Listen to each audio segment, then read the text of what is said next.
One of the coolest trends you see in terrain building communities are people making portals using the screens of their smartphones or tablets to display really immersive moving video. I've always thought this was kind of neat, but never bothered to do it myself. I'm not the biggest fan of what I personally think of as, let's call it gimmicky terrain pieces. Things that are overly complicated or too involved, lots of magnets, lots of LEDs, interactive parts, that sort of stuff. It's neat, but it's not what I'm into. But the impact of these phone screen portals is really cool. I just had to try it out for myself. One major appeal to this project is that it could act as more than just a terrain piece that might get used a handful of times in games. It would also make a great miniature display area or backdrop for photos. The other appealing aspect of jumping into this build was forcing myself to make something not in my usual style or methods, specifically something not ruined, grimdark, or haphazard.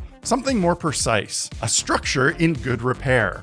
I have a lot of wonderful tools at my disposal to do this sort of thing, and I don't use them nearly enough. Like these pillar jigs from Shifting Lands. They're great. I've used them a couple of times, but I should be using them more often. One of the reasons I don't use them often is that you need to be very deliberate and precise in your approach. You can't just hack and slash, which is my style. To use them, you first need to cut blanks that perfectly fit inside the jigs. And if you're sloppy with this, they won't work very well. On the plus side, once you do have nice, snug-fitting blanks, the jigs are a no-brainer to use. They do take some practice to get comfortable with. The hot wire doesn't slide that easily over the MDF and can get caught up on it. If your wire is set too hot and you stop moving for too long, you'll get ugly over-melted areas. The trick is to set the temperature all the way down and take your time cutting. It's quite satisfying to cut the last side and reveal a three-dimensional ornate piece of foam. Most of this project would be decoration and just a structure to surround the screen. I couldn't get going on that side of the build until I had sorted out a way to hold the phone. One of the things I often see when people make these that puts me off is that they reveal the entire screen. I can understand why. You want to make the effect as big and impactful as possible, but humans are very good at recognizing things. And when you see a moving image on a rectangular shape of a certain size,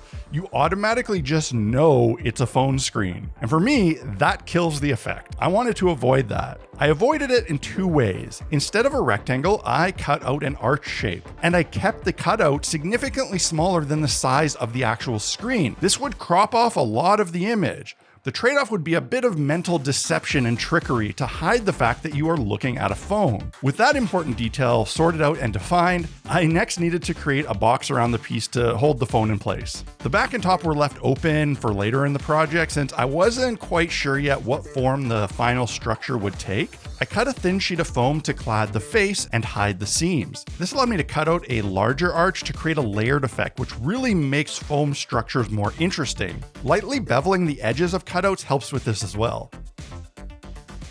I gave this layer a lovely bit of flair using a textured rolling pin, also from Shifting Lands. I picked a pattern that is probably intended for shingles. I just thought it had a nice, almost dragon scale pattern to it, which would add to the fantastical look of this piece. When gluing layers like this, it's best practice to put a thin application of glue completely across both pieces and let them dry flat with some weight on them. While that dries, let's take a second to check out this video's sponsor.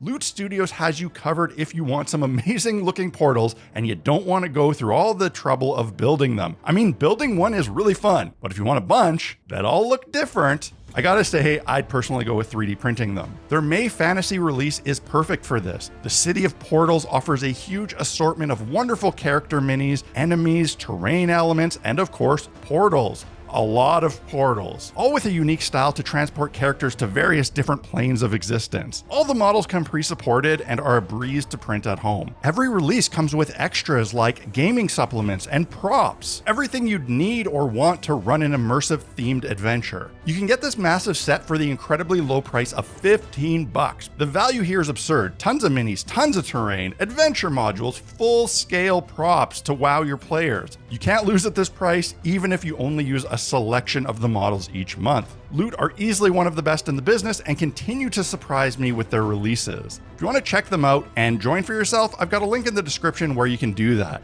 You won't be sorry, I promise. Now I could start working on some sort of base. I needed something that the back wall could attach to and make the whole thing sturdy. With that sorted, I figured out how I wanted to place my pillars. In order to keep the portal visible clearly and not make the whole thing feel too clustered or crowded, I went with a tapered stage sort of design for the base. This meant that I could have the front wider than the back, making the vantage much more open, and making all pillars visible while looking at it straight on. A big chunk of stone base simply wouldn't do. It needed some steps. And in this case, I wanted steps that were a bit more realistic in scale than ones that were playable. Ones that looked right, not ones you could stand a mini on. Laying them out was one thing, but cutting them would be another. The best approach I could think of was to cut out the entire stair section first, then cut the stairs and put them back in place. I wanted to take a slightly different approach to creating the floor tiles on this one and tried something I've never done before. I cut a blank that was the dimension I wanted for the tiles. Then using a smaller version of that same scaly rolling pin, I would texture the end, cut a slice, and repeated that process until I had enough tiles to cover everything. From there, it was mostly a matter of assembly. The back two pillars looked best pushed right against the wall, but this created an awkward space between them. To fix this, I sliced off the backside of each of them so that they could attach flat to the wall. This was a lot more secure and looked more appropriate. To cap everything off, I made a quick header piece with some interesting magical designs and a dragon skull that I found in my bits box. A couple more pieces of foam were added to the side and the top to hide my pins and make things look more uniform. But I still needed a way to hold the phone in place. I didn't want anything bulky. A thin strip would be ideal, but it had to be strong. So I grabbed some magnets that I had on hand and embedded them into the back. I dug around the basement for some kind of metal strip to use as a strap and found an old reciprocating saw blade. This would do nicely. I just had to cut it to length and grind down the teeth so that they didn't scratch up the back of the phone. It was when I was just about to prime it that I realized I didn't add any texture to the flat areas. I didn't want a ruined look to this, but it still needed some light texturing to help with the painting.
I think this project went very well. I'm glad to have finally done one of these, and I think the way that I approached it made it a bit unique compared to others that I've seen. I strongly believe that keeping the opening smaller than your screen and giving it a different shape is crucial to getting a believable effect. I hope you guys enjoyed this video. If you did, hit the like button and let me know in the comment section below. If you're new around here, don't forget to subscribe. If you want to pick up some tools or material for your own hobbying needs, check out blackmagiccraft.ca. There I have an essential equipment page where I list all the stuff I use regularly. Of course, if you really enjoy these videos that I make and you want to help me keep making them, the best way you can do that is by joining the Black Magic Craft Patreon. Cheers, see you next time.